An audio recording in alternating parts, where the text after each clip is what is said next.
Hi friends, ಎಲ್ರಿಗೂ ನಮಸ್ಕಾರ. ನಾನಿವತ್ತು ಚೋಲೆ ಭಟೂರೆ ಮಾಡ್ಕೊಂಡಿದ್ದೀನಿ. ತುಂಬ ಸಿಂಪಲಾಗಿ ಮಾಡಬಹುದು. ಇದಕ್ಕೇನು ತುಂಬ ಇಂಗ್ರೀಡಿಯೆಂಟ್ಸ್ ಬೇಕು ಅಥವಾ ತುಂಬ ಕಾಂಪ್ಲಿಕೇಟೆಡ್ ಅಲ್ಲ. ತುಂಬ ಸಿಂಪಲಾಗಿ ಮನೆಯಲ್ಲಿರೋಂಥ ಐಟಮ್ಸ್ನಲ್ಲೇ ಮಾಡೋಂಥದ್ದು. ಕಾಬೂಲ್ ಚೆನ್ನಾಗಿ ತೊಗೊಂಡಿದ್ದೀನಿ. ರಾತ್ರಿ ನೆನೆಸಿಟ್ಕೊಂಡು ಬೆಳಗ್ಗೆ ಮಾಡ್ತಾರಂಥದ್ದು.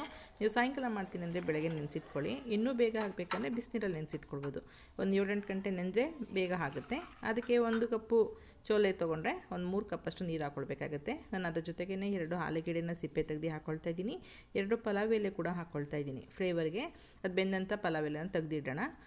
ಅದು ರುಚಿಗೆ ತಕ್ಕಷ್ಟು ಉಪ್ಪು ಹಾಕ್ಕೊಂಡು ಇನ್ನು ಸ್ವಲ್ಪ ನೀರು ಬೇಕಾ ನೋಡ್ಕೊಂಡು ಹಾಕ್ಕೊಳ್ಳೋಣ. ಹಾಗೆ ನಾನು ಸ್ವಲ್ಪ ಟೀ ಪೌಡರ್ನ ಬಟ್ಟೆನಲ್ಲಿ ಕಟ್ಟಿ ಹಾಕ್ಕೊಂಡಿದ್ದೀನಿ. ಹಾಗೆ 1 ಸ್ಪೂನಷ್ಟು ಎಣ್ಣೆ ಹಾಕಿ ಇದನ್ನು ಒಂದು 4-5 ವಿಸಲ್ ಕೂಗಿಸ್ಕೋಬೇಕು. ಅದು ಕೂಗೋಷ್ಟರಲ್ಲಿ ಹಿಟ್ಟು ರೆಡಿ ಮಾಡ್ಕೊಳ್ಳೋಣ. ಮೈದಾ ಹಿಟ್ಟಿಗೆ ಸ್ವಲ್ಪ 1-2 ಟೇಬಲ್ ಸ್ಪೂನಷ್ಟು ಚಿರೋಟಿ ರವೆ, ಉಪ್ಪು, ಸ್ವಲ್ಪ ಸೋಡಾ, ಹಾಗೆ ಮೊಸರು 1-2 ಟೇಬಲ್ ಸ್ಪೂನಷ್ಟು, ರುಚಿಗೆ ತಕ್ಕಷ್ಟು ಉಪ್ಪು, ಇಷ್ಟನ್ನು ಹಾಕ್ಕೊಂಡು ಸ್ವಲ್ಪ ಎಣ್ಣೆ ಬೇಕಾಗುತ್ತೆ. 1-2 ಸ್ಪೂನಷ್ಟು ಎಣ್ಣೆ ಹಾಕ್ಕೊಂಡು ಚೆನ್ನಾಗಿ ಹಿಟ್ಟನ್ನ ನಾದ್ಕೊಳ್ಳಿ.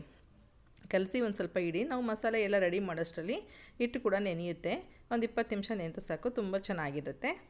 ಭಟೂರೆಗೆ ಮೊಸರು ಹಾಕಿದಷ್ಟು ತುಂಬ ಸಾಫ್ಟಾಗಿ ತುಂಬಾ ಚೆನ್ನಾಗಿ ಬರುತ್ತೆ. ಕಲ್ಲರು ಟೇಸ್ಟ್ ಕೂಡ ತುಂಬಾ ಚೆನ್ನಾಗಿರುತ್ತೆ.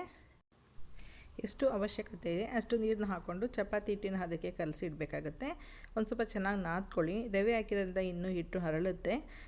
ಎಲ್ಲ ಕಲಸಿದ ನಂತರ ಮೇಲಿಂದ ಸ್ವಲ್ಪ ಎಣ್ಣೆ ತೇವ ಮಾಡ್ಕೊಂಡು ಈ ರೀತಿ 1 ಸ್ಪೂನಷ್ಟು ಮೇಲಿಂದ ಎಣ್ಣೆ ಹಾಕ್ಬಿಟ್ಟು ಮುಚ್ಚಿ ಒಂದು ಸೈಡ್ಗೆ ಇಡೋಣ. ಮಸಾಲೆ ರೆಡಿ ಮಾಡ್ಕೊಳ್ಳೋಣ. ಈಗ 3 ಪ್ಲೇಟಲ್ಲಿರೋಂಥ ಮಸಾಲೆ ನಮಗೀಗ ಚೋಲೆ ಮಾಡೋದಕ್ಕೆ ಬೇಕಾಗುತ್ತೆ. ಏನೇನು ಬೇಕು, ಯಾವ ರೀತಿ ಮಾಡೋದು ನೋಡೋಣ. ಮೊದಲಿಗೆ ನಾನು 2 ಗೆಡ್ಡೆಯಷ್ಟು ಈರುಳ್ಳಿನ ಸಣ್ಣದಾಗಿ ಕಟ್ ಮಾಡಿ ಇಟ್ಕೊಂಡಿದ್ದೀನಿ. ಇದು ಡೆಕೋರೇಷನ್ಗೆ ಈರುಳ್ಳಿ ಇಟ್ಟಿರೋಂಥದ್ದು. ಅಲ್ಲಿ 3 ಗೆಡ್ಡೆಯಷ್ಟು ಈರುಳ್ಳಿನ ಸಣ್ಣದಾಗಿ ಕಟ್ ಮಾಡಿ ಇಟ್ಕೊಂಡಿದ್ದೀನಿ. ಒಂದು ಒಗ್ಗರಣೆಗೆ, ಒಂದು ಮಸಾಲೆ ರುಬ್ಬೋದಕ್ಕೆ ಬೇಕಾಗುತ್ತೆ. ಅದಕ್ಕೋಸ್ಕರ ಕಸ್ತೂರಿ ಮೆಂತ್ಯ, ಬೇಬಿ ಗೋಡಂಬಿ, ಶುಂಠಿ, ಬೆಳ್ಳುಳ್ಳಿ, ಈ ಪ್ಲೇಟಲ್ಲಿ ಇದೆಯಲ್ಲ, ಈರುಳ್ಳಿ, ಕಸ್ತೂರಿ ಮೆಂತ್ಯ, ಶುಂಠಿ, ಬೆಳ್ಳುಳ್ಳಿ, ಗೋಡಂಬಿ, ಇದನ್ನು ಫ್ರೈ ಮಾಡ್ಕೊಂಡು ಅದ್ರ ಜೊತೆಗೆ 3 ಟೊಮೊಟೊನ ಫ್ರೈ ಮಾಡಿ ರುಬ್ಕೋಬೇಕಾಗುತ್ತೆ.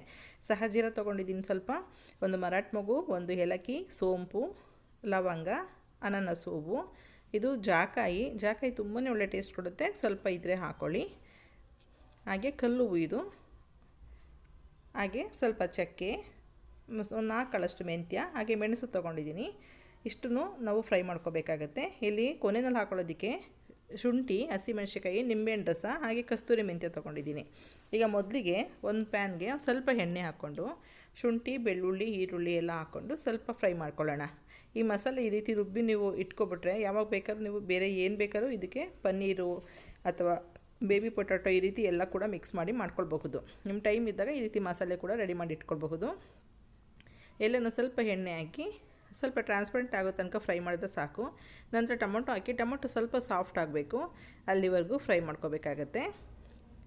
ಮುಚ್ಚಿಟ್ಟು 1-2-3 ನಿಮಿಷದಷ್ಟು ಫ್ರೈ ಮಾಡ್ಕೊಳ್ಳಿ. ಇಲ್ಲಾಂದರೆ ಸ್ವಲ್ಪ ಉಪ್ಪು ಹಾಕ್ಕೊಳ್ಳಿ, ಬೇಗ ಫ್ರೈ ಆಗುತ್ತೆ. ಈಗ ಇದನ್ನು ತಣ್ಣಗಾಗೋದಕ್ಕೆ ಬಿಟ್ಟಿದ್ದೀನಿ.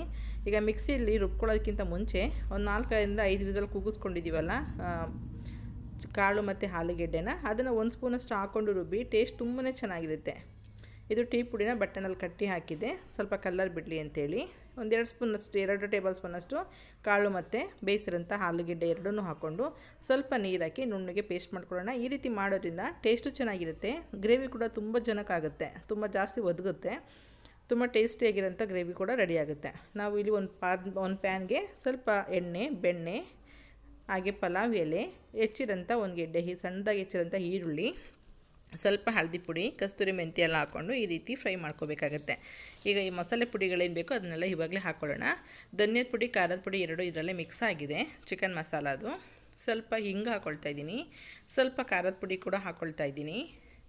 ಪ್ಯೂರ್ ಧನಿಯಾದ ಪುಡಿ ಇದೆ, ಪ್ಯೂರ್ ಧನಿಯಾದ ಪುಡಿನೇ ಹಾಕ್ಕೊಳ್ಳಿ ನೀವು.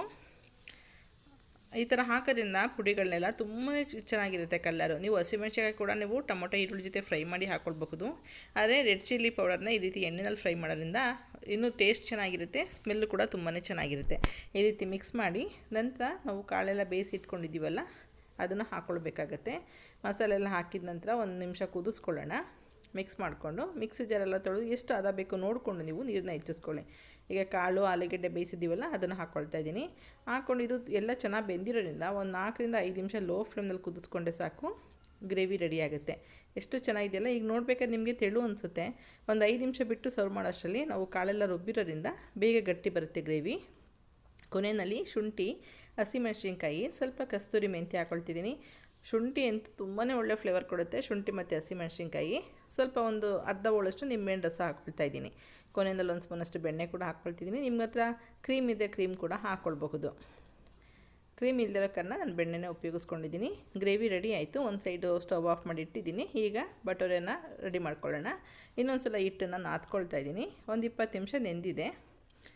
ಒಂದು ಚಪಾತಿ ಹಿಟ್ಟು ಅಥವಾ ಅದಕ್ಕಿಂತ ಸಣ್ಣದಾಗಿ ಉಂಡೆ ತೊಗೊಂಡು ಸಾಕು. ಬಟೋರೆ ಅಂದರೆ ಸ್ವಲ್ಪ ಪೂರಿಗಿಂತ ದೊಡ್ಡದಾಗಿರುತ್ತೆ, ಟೇಸ್ಟ್ ಚೆನ್ನಾಗಿರುತ್ತೆ. ಇದೊಂದು ಸ್ವಲ್ಪ ಒತ್ತದಾಗ ತುಂಬ ದೊಡ್ಡದು ಅನಿಸುತ್ತೆ. ನಾವು ಎಣ್ಣೆಗೆ ಆಗೋಷ್ಟರಲ್ಲಿ ಸ್ವಲ್ಪ ಸಿಂಕಾಗಿ ಸ್ವಲ್ಪ ಇನ್ನೂ ಸ್ವಲ್ಪ ಚಿಕ್ಕದಾಗುತ್ತೆ. ನೋಡ್ಕೊಂಡು ನಿಮ್ಗೆ ಯಾವ ಸೈಜ್ ಬೇಕೋ ಆ ಸೈಜ್ನಲ್ಲಿ ಒತ್ಕೊಳ್ಳಿ. ಈ ಸೈಜ್ ಒತ್ತುತ್ತೀರಾ ಅಂದರೆ ನಿಮಗೆ ಇಷ್ಟೇ ದೊಡ್ಡದು ಬಾಣಲಿ ಇಟ್ಕೊಂಡು ಎಣ್ಣೆ ಹಾಕ್ಕೊಳ್ಬೇಕಾಗುತ್ತೆ. ಎಣ್ಣೆನ ಒಂದು ಸೈಡ್ ಕಾಯೋದಕ್ಕೆ ಇಟ್ಕೊಂಡಿದ್ದೀನಿ ನಾನು. ಎಣ್ಣೆಗೆ ಈ ರೀತಿ ಒಂದೊಂದೇ ಬಟೋರೆಗಳನ್ನ ಹಾಕ್ಕೊಂಡು ಈ ರೀತಿ ಜಸ್ಟ್ ಸ್ವಲ್ಪ ಮೇಲಿಂದ ಪ್ರೆಸ್ ಮಾಡೋದು ಸಾಕು. ತುಂಬ ಚೆನ್ನಾಗಿ ಉಬ್ಬುತ್ತೆ. 2 ಸೈಡು ಫ್ರೈ ಮಾಡ್ಕೋಬೇಕಾಗತ್ತೆ. ಒಂದೊಂದನ್ನೇ ಹಾಕ್ಕೊಂಡು ಮಾಡ್ಕೊಳ್ಳಿ, ಸ್ವಲ್ಪ ದೊಡ್ಡದಾಗಿರೋದ್ರಿಂದ. ನೀವು ಇದೇ ಹಿಟ್ಟಿನಲ್ಲಿ ಪೂರಿ ರೀತಿ ಮಕ್ಳಿಗೆ ಬೇಕಾದರೆ ಪೂರಿ ರೀತಿಯಲ್ಲಿ ಒತ್ತಿ ಕೂಡ ಕೊಡಬಹುದು.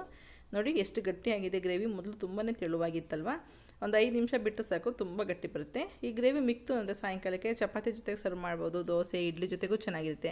ಅಥವಾ ಮಸಾಲೆ ಪೂರಿ, ಸೇವ್ ಪೂರಿ ಕೂಡ ಮಾಡ್ಕೊಳ್ಬಹುದು, ಚೆನ್ನಾಗಿರುತ್ತೆ. ಪಾನಿ ರೆಡಿಮೇಡ್ ಪೂರಿ ಸಿಗೋದ್ರಿಂದ ಆ ಪೂರಿ ತೊಗೊಂಡು ಬಂದುಬಿಟ್ಟು ಇದಕ್ಕೇ ಹಾಕ್ಕೊಂಡು ಕೂಡ ಮಸಾಲೆ ಪೂರಿ ಮಾಡ್ಕೊಳ್ಬಹುದು. ನಾನು ಹಸಿ ಈರುಳ್ಳಿ ಮತ್ತು ಬೆಣ್ಣೆ ಹಾಕ್ಕೊಂಡು ಸರ್ವ್ ಮಾಡ್ತಾಯಿದ್ದೀನಿ. ನೋಡಿರಲ್ಲ ಎಷ್ಟು ಸಿಂಪಲ್ ಅಂತ. ನೀವು ಕೂಡ ಖಂಡಿತವಾಗ್ಲೂ ಒಂದು ಸಲ ಟ್ರೈ ಮಾಡಿ. ಹಾಗೆ ನೀವೇನಾದ್ರು ನನ್ನ ಚಾನಲ್ಗೆ ಹೊಸಬ್ರಾಗಿದ್ರೆ ಸಬ್ಸ್ಕ್ರೈಬ್ ಮಾಡ್ಕೊಳ್ಳೋದು ಮರಿಬೇಡಿ. Okay, bye, thank you.